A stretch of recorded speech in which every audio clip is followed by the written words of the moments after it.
بسم اللہ الرحمن الرحیم۔ السلام علیکم۔ یہ کتاب آپ کے لیے کاشان بصیرت کی جانب سے ریکارڈ کی جا رہی ہے۔ کتاب کا نام ہے سیر و سلوک امام خمینی کی نگاہ سے نگاہ میں۔ اب ہم کتاب کا پارٹ نمبر 36 پڑھیں گے۔ دعا اور تضریع صبر و تحمل کے منافی نہیں۔ معروف عارف کمال الدین عبدالرزاق کاشانی ملا عبدالرزاق بن جلال الدین اسحاق کے کاشانی سمرقندی کی کنیت ابو الغنائم ہے۔ وہ کمال الدین کے لقب سے معروف 8ویں صدی ہجری کے مشہور عارف اور فصوص کے شارح تھے۔ موصوف نے 730 یا 735 میں وفات پائی۔ ان کی کتابوں میں اصطلاحات صوفیہ، تعویل الآیات یا تعویل القرآن، شرح فصوص الحکم اور شرح منازل السائرین شامل ہیں۔ شرح منازل میں رقم تراز ہیں۔ یہ جو شیخ فرماتے ہیں کہ صبر شکوہ و شکایت سے پرہیز کا نام ہے۔ یہاں شیخ کی مراد وہ شکایت ہے جو مخلوق کے پاس کی جائے، وگرنہ حق تعالیٰ کے حضور میں اپنی رہائی پیش کرنا اور اس کی مقدس بارگاہ میں گڑ گڑانا صبر کے منافی نہیں۔ چنانچہ حضرت ایوب علیہ السلام نے اللہ کے حضور گڑ گڑا کر یوں شکایت کی: اے میرے رب، شیطان نے مجھے تکلیف اور عذاب میں ڈال دیا ہے۔ سورہ صاد آیت نمبر 41۔ جبکہ حق تعالیٰ نے آپ کے صبر کی یوں تمجید کی ہے: ہم نے ایوب کو صابر پایا، وہ بہترین بندہ تھا، وہ ہماری بارگاہ میں ہمیشہ رجوع کرنے والا تھا۔ سورہ صاد آیت نمبر 44۔ ادھر حضرت یعقوب علیہ السلام عرض کرتے ہیں: میں اپنے غم و اندوہ کا شکوہ صرف اللہ کے حضور کرتا ہوں۔ سورہ یوسف آیت نمبر 86۔ حالانکہ آپ صابروں میں سے تھے، در حقیقت اللہ کے حضور اپنی مشکلات کا رونا اس کے مقابلے میں اکڑنے اور اپنی انانیت کا اظہار کرنے کے مترادف ہے۔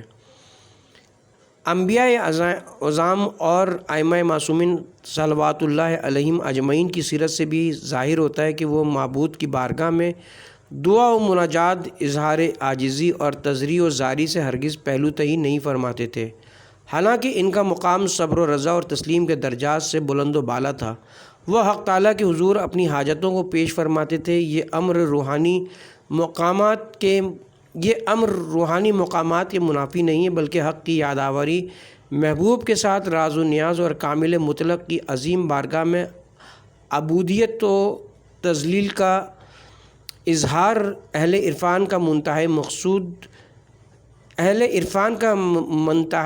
مقصود اور ارباب سلوک کی ریاضتوں کا ثمرہ ہے۔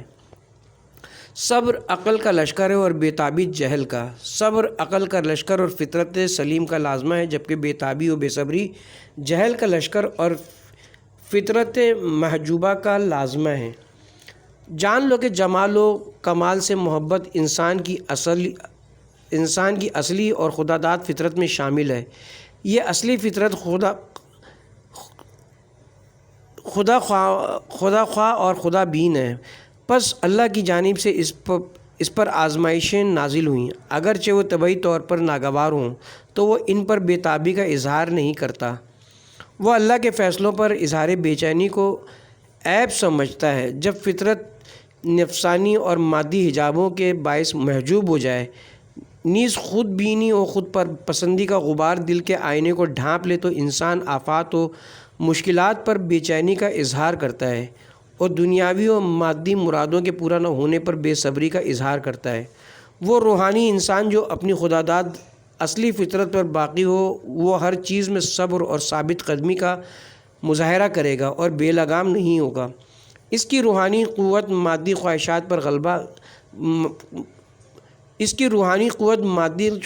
پر غالب آئے گی اور حادثات کے دوران اس کے اوزان خطا نہیں ہوں گے۔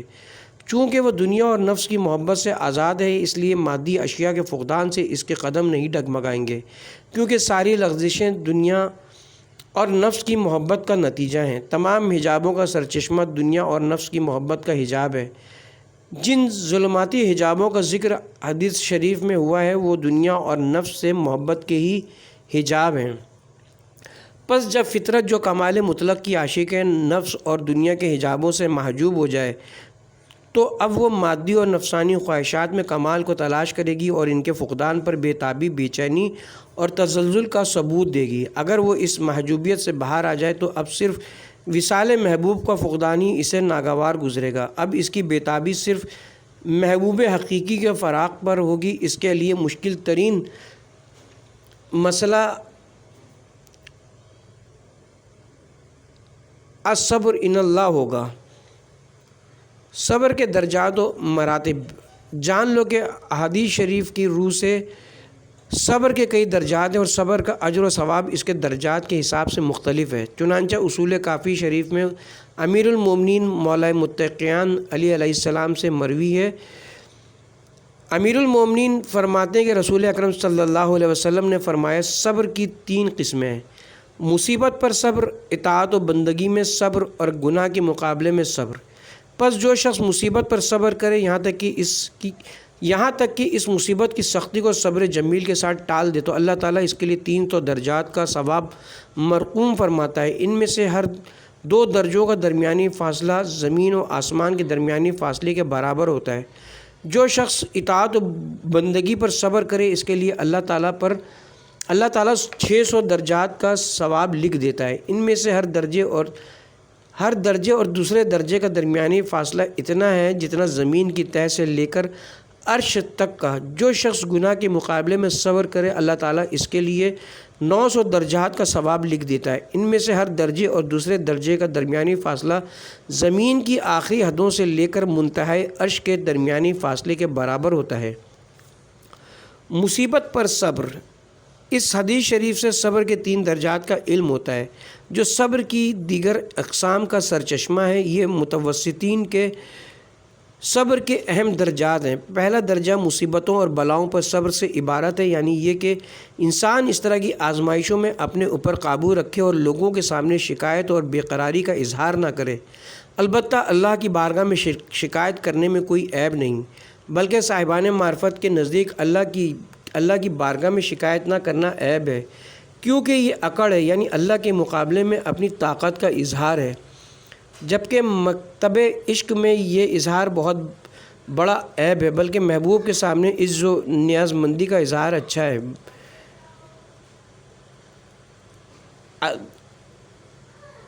دشمنوں کے مقابلے میں طاقت کا مظاہرہ کرنا اچھا اور مستحسن عمل ہے، لیکن دوستوں کے سامنے عز و انکساری کے علاوہ کوئی اور طریقہ اختیار کرنا قبیح ہے۔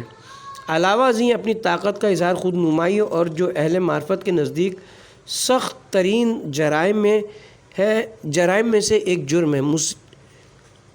مصیبت پر صبر کرنے والے کو ثواب کے 300 درجات ملتے ہیں، جن میں سے ہر 2 درجوں کے درمیانی فاصلہ زمین و آسمان کے درمیانی فاصلے کے برابر ہے۔ اطاعت و بندگی میں صبر دوسرا درجہ اطاعت پر صبر ہے، یعنی یہ کہ انسان اللہ کی اطاعت میں استقامت کا مظاہرہ کرے اور نفس سے امارہ کا تابع فرمان اور بے لگام نہ بن جائے۔ بنیادی طور پر 2 مقامات پر انسان بے لگام ہو جاتا ہے، جن میں سے ایک مقام صبر کا مظاہرہ کرنا دوسرے کے مقابلے میں بہت مشکل ہے۔ پہلا مقام جس میں صبر نسبتاً آسان ہے یہ کہ آدمی بے لگام ہو جائے اور ترک اطاعت کرے۔ یہاں سب سے مراد یہ کہ انسان نفس اور شیطان کا مقابلہ کرے اور احکام الہی کو شرعی حدود و قیود اور قلبی آداب و شرائط کے ساتھ بجا لائے۔ ان آداب و شرائط اور حدود کی پابندی مشکل ہے۔ ہم نے آداب الصلاۃ نامی رسالے میں تمام عبادتوں خاص کر نماز کے آداب و شرائط کا مختصر تذکرہ کیا ہے۔ دوسرا مقام یہ مقام پہلے مقام کے مقابلے میں زیادہ مشکل ہے۔ اس مقام میں عمل کی انجام دہی اور اطاعت کے بعد انسان بے لگام ہوتا ہے۔ یہاں نفس کو خبردار رہنا چاہیے کہ کہیں ظاہری و باطنی آداب و شرائط کے ساتھ بجا لائی جانے والی عبادت یا اطاعت انسان کو بے لگام نہ کر دے اور اسے عجب، تکبر اور خود پسندی وغیرہ میں مبتلا نہ کر دے۔ بسا اوقات شیطان اور نفس امارہ انسان کو سالہ سال اعمال صالحہ، اخلاق حمیدہ اور پابندی شریعت کی دعوت دیتے رہتے ہیں تاکہ اسے عجب، غرور اور خود پسندی میں مبتلا کریں۔ یوں انسان اپنی تمام تر ریاضتوں اور زحمتوں کے بعد سقوط، ناکامی اور خسارے کا شکار ہو جائے۔ پس علمی و عملی غرور نیز خود پسندی اور خود بینی کی خصلت ایک مہلک بیماری ہے جو انسان کو سیاہ بختی اور ناکامی سے دوچار کرتی ہے۔ اگر آدمی مکمل طور پر اپنے اوپر نظر نہ رکھے، نیز ایک ماہر طبیب یا دلسوز تیماردار کی طرح اپنا خیال نہ رکھے اور اپنے باطنی عیوب کی خبر نہ لے، تو اس کے وہی اعمال و عبادت اور ظاہری و اعمال صالحہ اس کو ہلاکت کے گڑھے میں ڈال دیں گے۔ اپنے نفس کی مکمل، مسلسل اور غیر متزلزل حفاظت و نگہبانی ایک مشکل ترین کام ہے جس کے لیے اللہ سے مدد طلب کرنے اور اس کے حضور پناہ لینے کی ضرورت ہے۔ اطاعت پر صبر کے لیے 600 درجات کا ثواب ہے، جن میں سے ہر 2 درجوں کا درمیانی فاصلہ زمین کی گہرائیوں سے لے کر عرش تک کے فاصلے کے برابر ہے۔ صبر کا درجہ اس سے پہلے والے درجے کے مقابلے میں درجات کی تعداد کے لحاظ سے بھی بالاتر ہے اور درجات کی وسعت کے لحاظ سے بھی، کیونکہ ہر درجے کی وسعت زمین کی گہرائیوں سے لے کر عرش تک ہے۔ اطاعت پر صبر کے مقامات اور بھی ہیں جن کا اس حدیث میں تذکرہ نہیں ہوا ہے۔ یہ اس صورت میں ہے کہ ہم اطاعت کے دائرے کو وسیع تر کریں، یہاں تک کہ وہ توحید کے اسرار و حقائق کو بھی شامل ہو۔ اس صورت میں صبر کرنے والے کے ثواب کی درجہ بندی نہیں ہو سکے گی۔ اس کے درجات کی وسعت اور تعداد کی کثرت کی حد بندی کرنا بارگاہ خداوندی کے شایانہ شان نہیں۔ اس کا اجر اللہ کے ذمے ہوگا، بلکہ اس کا اجر خود اللہ ہوگا۔ چنانچہ ان لوگوں کے بارے میں مروی ہے کہ وہ جنت اور اس کی نعمتوں پر نظر نہ رکھیں گے۔ وہ قلب سلیم جس میں اللہ کے سوا کوئی نہ ہو، دوسرے دنیا میں بھی غیر اللہ سے خالی ہوگا، کیونکہ آخرت صفات باطنی اور اسرار قلب کے ظہور کا مقام ہے۔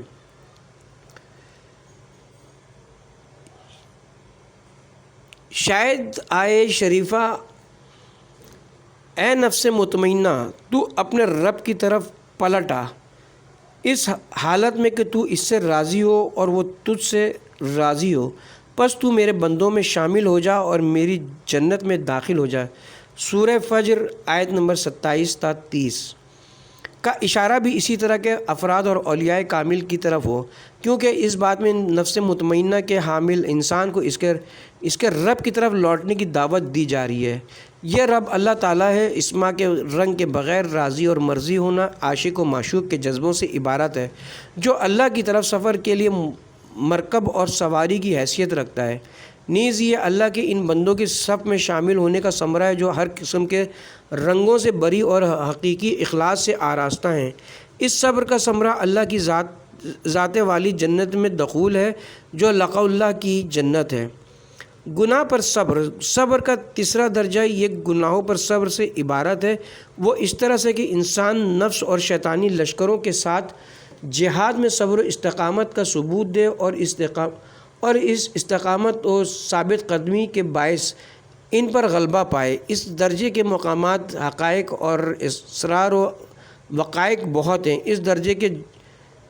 اس درجے کے ہر مقام میں صبر کا مظاہرہ کرنا اطاعت پر صبر دوسرے درجے سے زیادہ مشکل اور زیادہ دقیق ہے، بلکہ اگر کوئی اس مرحلے گناہوں سے صبر سے گزر جائے تو اطاعت پر صبر کرنا اس کے لیے سہل و آسان ہو جائے گا۔ پس سالک راہ حق کے لیے سب سے اہم چیز گناہوں پر صبر کرنا ہے۔ یاد رہے کہ جس طرح شہوت، غضب اور شیطنت کی قوت جو ظاہری گناہوں کا سرچشمہ ہے کے ساتھ مقابلہ کرنے میں صبر کا مظاہرہ کرنا سخت ترین کاموں میں سے ایک ہے، اور اس صبر پر باقی رہنا ظاہری اطاعت سے زیادہ مشکل ہے۔ اسی طرح نفس اور بڑے شیطان جو قلبی اور باطنی گناہوں کا سرچشمہ ہے کے مقابلے میں ڈٹے رہنا بھی مشکل ترین جہاد ہے، کیونکہ اس جہاد میں دونوں جہانوں کو خیر آباد کہنا پڑتا ہے۔ اس جہاد میں سالک کو چاہیے کہ اپنی پیشانی پر قدم رکھے اور ولایت معابی کے مضبوط بازوؤں کے ذریعے انانیت کے بت کو کعبہ دل سے باہر پھینک دے اور اسے ریزہ ریزہ کر دے، تاکہ اخلاص کی حقیقتوں سے آشنا اور خلوص کے اسرار سے ہمکنار ہو۔ ظاہر ہے کہ یہ اللہ کی تائید اور توفیق یزدانی کے بغیر ناممکن ہے۔ صابروں کے درجات کا مفہوم اور توجیہ۔ گناہ پر صبر کے بدلے 900 درجے ملیں گے۔ ایک درجے سے دوسرے درجے کا فاصلہ زمین کی گہرائیوں سے لے کر عرش کے آخری حصے تک کے فاصلے کے برابر ہوگا۔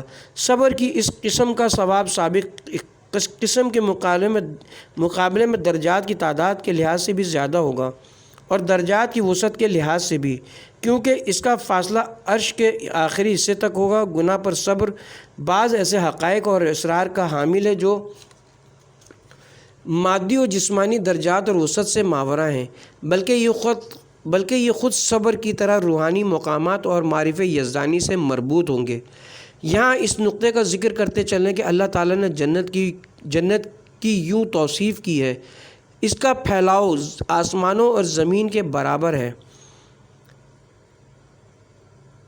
قرآن کہتا ہے سورہ آل عمران آیت نمبر 133 میں، جبکہ اس حدیث میں صبر کرنے والوں کے درجات کا ذکر ہوا ہے، جن میں سے ایک درجے کی وسعت آسمانوں اور زمین سے زیادہ ہے۔ یہاں راقم کی نظر میں مسئلہ دو صورتوں سے خالی نہیں۔ پہلی صورت یہ کہ قرآن میں ذکر شدہ جنت سے مراد اعمال کی جنت ہو، اسی لیے فرمایا بہشت متقین کے لیے تیار کی گئی ہے، سورہ آل عمران آیت نمبر 133۔ دوسری آیت میں ارشاد ہوتا ہے بہشت تیار کی گئی ہے ایمان لانے والوں کے لیے، سورہ حدید آیت نمبر 21۔ ان دونوں میں عدت کہا گیا ہے، ظاہر ہے کہ تیار و مہیا کیا جانا اعمال کی بہشت کے ساتھ مناسب ہے، جبکہ حدیث شریف میں ذکر شدہ درجات سے مراد اخلاق کی جنت کے درجات ہوں، اس مناسبت سے کہ یہ درجات صبر کے لیے ہیں اور صبر کا تعلق اخلاق سے ہے، اور اخلاق کی بہشت کی وسعت اتنی ہے جتنی متوسط مرتبے میں کمال انسان کی وسعت، اس کی کوئی حد مذکورہ معیاروں کے مطابق معین نہیں کی جا سکتی۔ دوسری صورت یہ کہ قرآن میں مذکورہ آسمانوں اور زمین سے مراد صرف جسمانی آسمان اور زمین نہ ہو، بلکہ اس میں ارواح کے آسمان اور اشباح کی زمینیں بھی شامل ہوں، جبکہ حدیث میں مذکورہ درجات سے مراد جسمانی بہشت کے درجات ہوں۔ صبر کے مراتب۔ منقول ہے کہ ایک اہل محبت جوان نے شبلی سے صبر کے بارے میں سوال کیا اور کہا کہ کون سا صبر زیادہ سخت ہے؟ کیا اللہ کے لیے صبر؟ شبلی نے کہا نہیں۔ کہا کیا اللہ کے ہمراہ صبر؟ کہا نہیں۔ بولا اللہ پر صبر؟ بولا نہیں۔ کہا اللہ میں صبر؟ کہا نہیں۔ بولا اللہ کے ساتھ صبر؟ کہا نہیں۔ اس نے کہا وائے ہو تم پر، پھر کون سا صبر؟ جواب ملا اللہ سے صبر۔ یہ سن کر شبلی نے چیخ ماری اور بے ہوش ہو کر گر پڑا۔ یہاں ہم اجمالی طور پر ان مراتب کی شرح کریں گے جو اس عبارت میں مذکور ہیں۔ اللہ کے لیے صبر یہ ان سالکین کے ابتدائی مقامات میں سے ایک ہے جو اپنے سے اور اپنی نفسانی خواہشات سے جدا ہو کر اللہ کی طرف ہجرت اختیار کر چکے ہوں۔ جدائی کی اس حالت میں وہ جو کچھ کریں وہ اپنے لیے نہیں بلکہ حق کے لیے ہوگا۔ انسان جب تک نفسانیت کی قید میں ہوگا اس کی تمام حرکات و سکنات اور اعمال و عبادات خود اس کے لیے ہوں گی۔ وہ اللہ تعالیٰ توحید اور اطاعت خداوندی کو بھی اپنے لیے ہی چاہے گا، اور جب تک انسان نفس کی قید میں ہوگا اور اس کا سفر اپنے باطن کی طرف ہوگا وہ اللہ کی طرف ہجرت کرنے والوں میں سے نہیں ہوگا اور نہ سالک راہ حق کہلائے گا۔ اس کی مثال اس شخص کی سی ہے جو شہر کے اندر چکر لگاتا رہے، وہ شہر کے ایک گوشے تک جس قدر چلتا رہے مسافر نہیں کہلائے گا۔ پس جب تک نفس کے زندان اور انانیت کی زنجیر سے رہائی نہ ملے اللہ کی طرف سفر اور ہجرت کی نوبت نہیں آئے گی۔ اہل معرفت کے نزدیک ایسے شخص کی تمام ریاضتیں باطل اور لغو ہیں، البتہ جب اس قید سے رہائی مل جائے تو سالک راہ حق ہوگا، اور اس مرحلے میں اس کا صبر خدا کے لیے ہوگا۔ اللہ کے ہمراہ صبر، اس کے دو مقامات ہیں، ایک مقام سالک کے لیے ثابت ہے جبکہ دوسرا ارباب سہو بعد المحو کے لیے۔ یہاں پہلا مقام مراد ہے وہ یہ ہے کہ نفس کی قید سے نکلنے اور اللہ کی طرف ہجرت اختیار کرنے کے بعد سالک یہ مشاہدہ کرے کہ اس کی تمام حرکات و سکنات اللہ کی قوت اور طاقت کی مرہون منت ہیں اور اس کا کسی چیز میں اپنا عمل دخل نہیں ہے، پس وہ اپنی ہر چیز کی طرح اپنے صبر کو بھی اللہ ہی کی طرف سے سمجھتا ہے۔ اس مشاہدے سے مراد اعتقاد یا برہان نہیں بلکہ عینی مشاہدہ ہے، کیونکہ اعتقاد و برہان اہل حجاب سے مربوط ہیں۔ رہا دوسرا مقام جو سہو سے مربوط ہے، تو اس کی نوبت تب آتی ہے جب سلوک کے مراحل طے ہو جائیں اور فنائے کلی اور محویت مطلق کی منزل آ جائے۔ اس کے بعد اللہ کے نظر و کرم کی بدولت اسے دوبارہ اپنے دائرۂ کار میں لوٹایا جاتا ہے تاکہ وہ بیچاروں کی مدد کرے۔ اس مرحلے میں اس کا وجود اور اس کے وجود سے مربوط صفات و مظاہر حقانی ہوتے ہیں، اور اس کی تمام حرکات و سکنات اللہ کے ہمراہ باللہ یعنی اس کے حقانی وجود کے ہمراہ انجام پاتی ہیں۔ پس وہ اس مقام میں اللہ کی آنکھ، اللہ کا کان اور اللہ کا ہاتھ ہے۔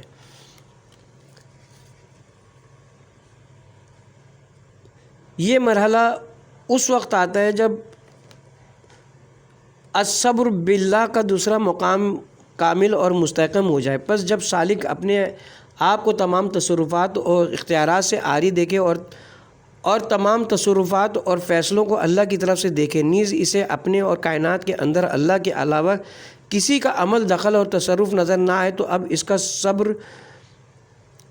الصبر الی اللہ ہو جائے گا، اور بلکہ وہ تمام مصیبتوں، آزمائشوں اور بلاؤں کو اسماء و صفات الہیہ کے جلوے سمجھے گا۔ پس جس طرح محجوب لوگ بلاؤں پر صبر کرتے ہیں، یہ لوگ اللہ پر نیز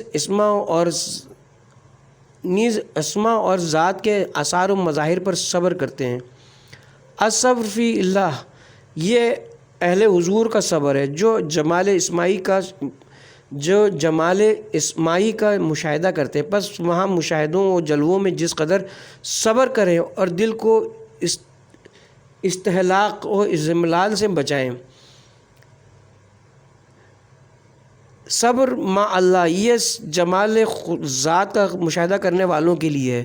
جو مشاہدہ جمال اسماعی سے گزر کر مشاہدہ ذاتی تک پہنچ گئے ہوں، وہ ان مشاہدوں و جلووں میں صبر اور ثابت قدمی دکھائیں۔ یہ الصبر مع اللہ ہوگا۔ اس کے بعد استحقاق و فنا کا مقام ہے جس میں سالک صبر اور سلوک کا نام و نشان بھی نہیں ہوتا۔ الصبر ان اللہ، یہ جمال محبوب کے مشتاق مگر جمال کے دیدار سے محجوب لوگوں کا صبر ہے، جو اپنے وجود کے احاطے میں واپسی کے بعد صبر پر مجبور ہوتے ہیں، کیونکہ وہ جمیل مطلق کی اطاعت کی خاطر اس کے جمال سے محروم و محجوب ہوتے ہیں۔ وہ صبر کا سب سے سخت مرحلہ ہے۔ شاید قول نبی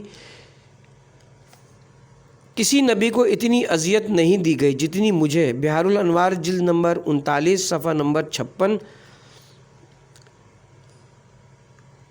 کا ایک معنی یہی کہ کیونکہ محبت اور عشق جس قدر شدید ہو، اسی قدر جدائی پر صبر کرنا بھی زیادہ سخت ہوگا۔ چنانچہ مولا علی علیہ السلام فرماتے ہیں، پروردگار، اگر میں تیرے عذاب پر صبر کر بھی لوں تو تیری جدائی پر کیسے صبر کروں گا؟ چونکہ ہم محجوب لوگوں کی مقامات اولیاء کی بلند شاخوں تک رسائی ممکن نہیں، لہٰذا اس سے زیادہ زبان درازی روا نہیں۔ صبر کی اہمیت اور اس کے فوائد۔ صبر کامیابی کی کنجی اور نجات کا سرچشمہ۔ ابو بصیر سے مروی ہے کہ امام صادق علیہ السلام نے فرمایا، آزاد انسان ہر حال میں آزاد ہے۔ اگر اس پر کوئی مصیبت آ پڑے تو وہ اس پر صبر کرتا ہے، اور اگر اس پر کئی مصیبتیں ٹوٹ پڑیں تب بھی وہ ٹوٹ پھوٹ کا شکار نہیں ہوتا، اگرچہ وہ اسیر و محقور ہو جائے، بلکہ وہ سختی کو آسانی میں بدل دیتا ہے۔ چنانچہ حضرت یوسف علیہ السلام جو بہت سچے اور امانت دار تھے، اگرچہ غلام بنائے گئے، مجبور و محقور قرار پائے اور اسیر کیے گئے، لیکن ان باتوں نے ان کی حریت اور آزادی کو کوئی گزند نہیں پہنچایا۔ اسی طرح کنویں کی تاریکی، خوف و وحشت اور دیگر مصائب نے بھی انہیں ضرر نہیں پہنچایا، یہاں تک کہ اللہ نے یوسف علیہ السلام پر اپنا لطف و کرم فرمایا اور اس جابر و ظالم کو کہ جو پہلے آپ کا مالک تھا، آپ کا غلام بنا دیا، پس اللہ نے آپ کو نبی مابعوث فرمایا اور آپ کے طفیل ایک قوم پر رحم فرمایا۔ یوں صبر کی بدولت بھلائی کا دروازہ کھل گیا۔ پس آپ صبر کریں اور اپنے آپ کو صبر و تحمل کا خوگر بنائیں تاکہ آپ کو اس کی پاداش مل سکے۔ جان لو کہ صبر کے بہت سے فوائد ہیں، جن میں سے ایک نفس کی ریاضت اور تربیت ہے۔ اگر نفس حکم الہی کی بجاوری کے لیے ایک عرصے تک ناگوار حوادث، آفات زمانہ، عبادتوں اور اعمال کی سختیوں اور نفسانی لذتوں سے اجتناب کی تلخیوں پر صبر کرتا رہے اور سخت مشکلات کو جھیلتا رہے تو آہستہ آہستہ نفس ان چیزوں کا عادی ہو جاتا ہے، اس کی سرکشی ختم ہو جاتی ہے اور سختیوں کو برداشت کرنا اس کے لیے آسان ہو جاتا ہے۔ یوں نفس کے اندر ایک نورانی خصلت راسخ ہو جاتی ہے جس کے طفیل وہ صبر کی منزل سے ترقی کر کے دیگر بلند مقامات تک رسائی حاصل کر لیتا ہے، بلکہ گناہوں پر صبر نفس کو تقوی سے ہمکنار کرنے پر موجب بنتا ہے، جبکہ اطاعت و بندگی کے میدان میں صبر اللہ کے ساتھ انس و مودت کا اور مصیبتوں پر قضاء الہی پر راضی برضا رہنے کا سرچشمہ ثابت ہوتا ہے۔ یہ اہل ایمان بلکہ ارباب عرفان کے عظیم مقامات ہیں۔ اہل بیت عصمت علیہم السلام کی احادیث میں صبر کی زبردست تعریف کی گئی ہے۔ چنانچہ اصول کافی میں امام جعفر صادق علیہ السلام سے مروی مسند حدیث میں مذکور ہے کہ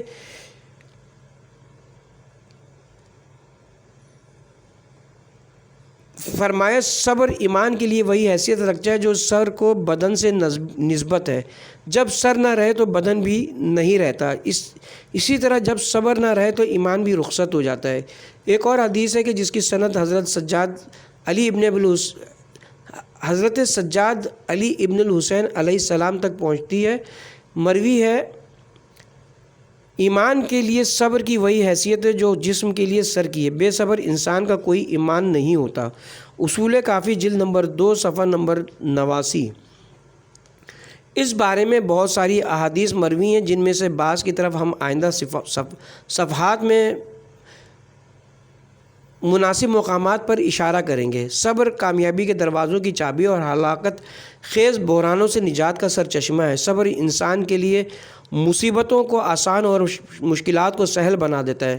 صبر عزم و ارادے کو مضبوط کرتا اور روح کی حکومت کو آزاد بناتا ہے۔ بے صبری اور بے تابی علاوہ اس کے بجائے خود باعث ننگ و عار اور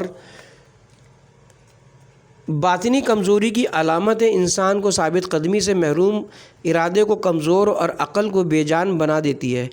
محقق خبیر جناب خواجہ نصیر الدین طوسی فرماتے ہیں صبر باطن کو بے چینی و اضطراب سے، زبان کو شکوہ و شکایت سے اور اعضاء کو خلاف معمول حرکت سے بچاتا ہے۔ اس کے برعکس صبر سے عاری انسان کا باطن مضطرب اور وحشتناک، نیز اس کا دل متزلزل اور لرزہ ہوتا ہے۔ یہ بجائے خود تمام آفاتوں میں سے بڑی آفت اور تمام مصیبتوں میں سے بڑی مصیبت ہے جو انسان کو اپنی گرفت میں لے لیتی ہے اور انسان کے سکون کو سلب کر لیتی ہے۔ اس کے برخلاف صبر مصیبتوں پر غالب بنا دیتا ہے۔ ادھر صبر و تحمل سے عاری انسان ہر کس و ناقص کے سامنے شکایت کی زبان کھولے رکھتا ہے، جو لوگوں کے سامنے اس کی رسوائی کا موجب بنتا ہے۔ بے صبری کے باعث انسان نالائق اور بے ثبات معروف ہوتا ہے، لوگوں کی نظروں سے گر جاتا ہے، فرشتوں کے سامنے اور بارگاہ خداوندی میں اس کی قدر و قیمت گھٹ جاتی ہے۔ وہ بندہ جو اپنے محبوب مطلق اور ذات حق کی طرف سے لاحق ہونے والی ایک مصیبت کو برداشت نہیں کر سکتا، نیز وہ انسان جو اپنے ولی نعمت جس نے اسے لاکھوں نعمتوں سے نوازا ہے اور اپنی رحمتوں میں غرق رکھا ہے کی نازل ہونے والی ایک مصیبت کے باعث لوگوں کے سامنے شکایت کا دروازہ کھولتا ہے، اس کے ایمان کی کیا حیثیت ہے اور حق تعالیٰ کی بارگاہ اقدس میں اس کی تسلیم اور رضا کی کیا وقت ہے۔ بنابراین یہ کہنا درست ہے کہ جس کے پاس صبر نہ ہو اس کے پاس ایمان نہیں ہوتا۔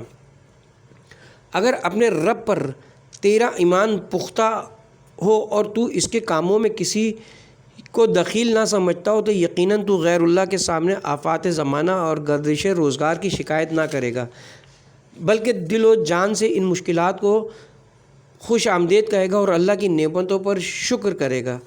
دنیاوی مشکلات پر صبر، پس ان باطنی اضطرابات، زبانی شکایتیں اور اعضاء کی معمولی سی ناپسندیدہ حرکتیں سب شہادت دیتی ہیں کہ ہم لوگ اہل ایمان نہیں ہیں۔ جب تک نعمتوں کا سلسلہ جاری ہے ہم ظاہری طور پر معمولی شکر تو کر لیتے ہیں، لیکن یہ بھی اندر سے خالی ہوتا ہے اور نعمتوں میں اضافے کی خاطر ہوتا ہے۔ جب کوئی مصیبت آتی ہے یا کوئی تکلیف یا درد اور مرض عارض ہوتا ہے تو ہم لوگوں کے سامنے اللہ تعالیٰ کی شکایت کرتے ہیں اور اعتراض آمیز لہجے میں اشارہ اور کنایہ سے کام لیتے ہوئے ہر کس و ناقص کے سامنے گلے شکوے کرنے لگتے ہیں۔ گلے شکوے، یہ بے قراریاں اور یہ بے چینی نفس کے اندر تدریجاً خدا اور قضائے خداوندی میں سے بغض کا اور قضائے خداوندی سے بغض کا نتیجہ ہوتی ہے، یہاں تک کہ یہ بغض انسان کو فطرت ثانیہ بن جاتا ہے، بلکہ خدا بچائے انسان کے باطن کا آئینہ قضائے الہی اور ذات الہی سے بغض اور دشمنی کا آئینہ بن جاتا ہے۔ اس وقت نفس کی لگام انسان کے ہاتھ سے چھوٹ جاتی ہے اور شتر بے مہار بن جاتا ہے۔ پھر انسان کسی صورت اپنے حال پر قابو نہیں پا سکتا اور اس کے ظاہر و باطن میں حق تعالیٰ سے عداوت کا رنگ غالب آ جاتا ہے۔ پھر وہ اپنے ولی نعمت سے بغض و عداوت کی سراپا تصویر بن کر اس دنیا سے رخصت ہو جاتا ہے اور ابدی بدبختی اور دائمی ظلمت سے دوچار ہوتا ہے۔ میں برے انجام اور عارضی ایمان کے شر سے اللہ کی پناہ مانگتا ہوں۔ پس معصوم کا یہ فرمانا صحیح ہے کہ صبر رخصت ہو جائے تو ایمان بھی رخصت ہو جاتا ہے۔ پس اے عزیز، معاملہ بہت اہم اور راستہ انتہائی خطرناک ہے۔ دل و جان سے کوشش کرو اور دنیاوی مصیبتوں پر صبر و تحمل کو اپنا وتیرہ بناؤ۔ آفات اور بلاؤں کے مقابلے میں مردانہ ڈٹ جاؤ اور اپنے نفس کو سمجھاؤ کہ بے قراری اور بے صبری بجائے خود ایک عظیم ننگ و عار ہونے کے علاوہ بلاؤں اور مصیبتوں کو دور کرنے میں بھی کوئی فائدہ نہیں دیتی۔ کمزور، ضعیف اور بیچاری مخلوق کے سامنے قضائے الہی اور ارادہ خداوندی کا شکوہ فضول اور بے فائدہ ہے، جیسا کہ اصول کافی کی حدیث میں اس کی طرف یوں اشارہ ہوا ہے۔ سماعہ کہتے ہیں، ابو الحسن کاظم علیہ السلام نے مجھ سے فرمایا، کس چیز نے تجھے حج سے روکا؟ میں نے کہا، آپ پر قربان جاؤں، میں بہت مقروض ہو گیا ہوں اور میرا مال بھی ختم ہو گیا ہے۔ میرے قرضوں کا بوجھ میرے مال کے ضیاع سے زیادہ سنگین ہے۔ اگر ہمارے دوستوں میں سے ایک شخص مجھے باہر نہ نکالتا تو میرے اندر باہر نکلنے کی قوت نہیں تھی۔ آپ نے مجھ سے فرمایا، اگر تم صبر کرو گے تو تیرے اوپر رشک کیا جائے گا، اگر صبر نہ کرو گے تو خدا اپنے فیصلوں کو نافذ ہی کرے گا، خواہ تم پسند کرو یا نہ کرو۔ بس معلوم ہو کہ بے صبری اور بے قراری کا کوئی فائدہ نہیں ہوتا، کیوں بلکہ اس کے نقصانات نہایت ہولناک، نیز اس کے عواقب سخت ہلاکت خیز اور ایمان سوز ہوتے ہیں۔ اس کے برعکس صبر و تحمل ثواب کثیر، اجر جمیل، نیز خوبصورت اور پرجلال برزخی شکل و صورت کا حامل ہے۔ چنانچہ جس حدیث شریف کی تشریح کا ہم نے ارادہ کیا ہے، اس میں فرمایا گیا ہے، پس اس عالم میں صبر کا انجام اچھا ہے، جیسا کہ حضرت یوسف علیہ السلام کی مثال سے ظاہر ہوتا ہے اور آخرت میں ثواب کا موجب بنتا ہے۔